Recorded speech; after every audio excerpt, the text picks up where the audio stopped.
നാടിന്റെ യുവത്വത്തെ വിഴുങ്ങുന്ന രാസലഹരിക്കെതിരെ ഒരുമിച്ചുള്ള പോരാട്ടം കാലഘട്ടത്തിന്റെ ആവശ്യമാണെന്ന് എൻ.കെ. പ്രേമചന്ദ്രൻ എം.പി. പറഞ്ഞു.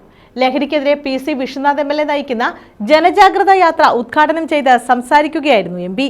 എല്ലാ അഭിപ്രായ വ്യത്യാസങ്ങളും മാറ്റിവെച്ച് സമൂഹം ഒന്നായി നിന്ന് പരാജയപ്പെടുത്തേണ്ട സാമൂഹിക വിപത്താണ് രാസലഹരിയെന്നും എം.പി. പറഞ്ഞു.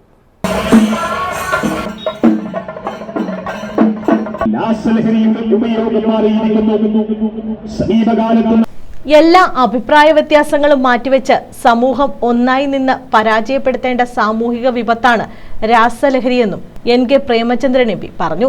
വസ്ത്രമെല്ലാം കഴുകി കുളിച്ച് വൃത്തിയായി ഭക്ഷണവും കഴിച്ചിട്ടാണ് വീട്ടിൽ നിന്നും രണ്ടുപേരും മരിച്ചു കിടക്കുന്നു, രക്തം വാർന്നൊലിച്ച് മരിച്ചു കിടക്കുന്നു. ഇതാണ് ഇതിന്റെ പ്രത്യേകമായിട്ടുള്ളൊരു അവസ്ഥ. അപ്പൊ ഈ രാസലഹരി വസ്തു അല്ലെങ്കിൽ MDMA ഉൾപ്പെടെയുള്ള ഈ രാസലഹരി മരുന്നിന്റെ സ്വാധീനം എത്ര ഭീകരമാണ്, എത്ര പ്രാകൃതമാണ് എന്ന് തെളിയിക്കുന്ന ഹീനിയസ് ക്രൈംസ് ആണ്, ഹീനമായ കൊലപാതകങ്ങളാണ് നമ്മുടെ സംസ്ഥാനത്ത് അനുദിനം അരങ്ങേറിക്കൊണ്ടിരിക്കുന്നത്. UDF കുണ്ടറ നിയോജക മണ്ഡലം ചെയർമാൻ കുരിപ്പള്ളി സലീം അധ്യക്ഷത വഹിച്ചു.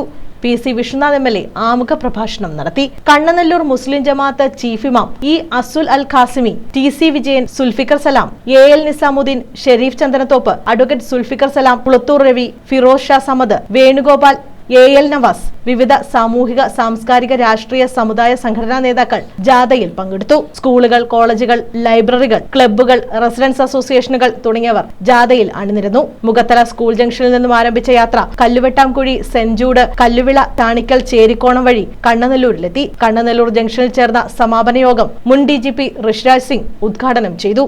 ഒരു ഡി അഡിക്ഷൻ സെന്റർ എങ്ങനെയെങ്കിലും ഒരു സാറ് തുടങ്ങിയാലേ മതിയാവും. അതുകൊണ്ടാണ് ഞാൻ സാറിന് ചോദിച്ചു, ചെവറ ഒരു ബ്ലോക്ക് സെന്റർ ആണോ? കേരള സർക്കാർ 14 ജില്ലയിലെ 14 സെന്ററുകൾ 6 വർഷം മുമ്പ് തുടങ്ങി. അത് നന്നായിട്ട് പ്രവർത്തിക്കുന്നു. അബൂബക്കർ കുഞ്ഞ് സംസാരിച്ചു. News bureau, Kundara.